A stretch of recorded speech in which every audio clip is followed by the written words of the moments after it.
आपण पाहताय महाराष्ट्र खबर न्यूज। या बातमीचे प्रायोजक आहेत Shri Ganesh jewellers and Saraf production Pune. Kidney transplant रॅकेटचा पर्दाफाश करण्यात अखेर पोलिसांना यश आलंय। दिल्ली पोलिसांच्या गुन्हे शाखेने पुन्हा एकदा किडनी प्रत्यारोपण रॅकेटचा पर्दाफाश केलाय। बनावट कागदपत्रांच्या आधारे किडनी प्रत्यारोपणाचे अवैध रॅकेट चालवणाऱ्या 8 आरोपींना गुन्हे शाखेच्या पथकाने अटक केली आहे। हे संपूर्ण रॅकेट देशातील 5 राज्यांमधील रुग्णालयांमध्ये बनावट कागदपत्रांच्या आधारे चालवलं जात असल्याची माहिती मिळाली।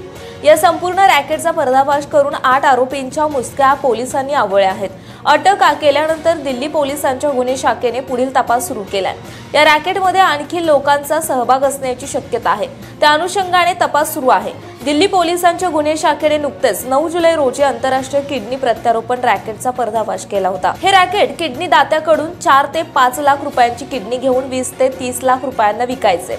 यामध्ये एका प्रसिद्ध रुग्णालयातील महिला डॉक्टरसह 7 जणांना अटक करण्यात आली आहे।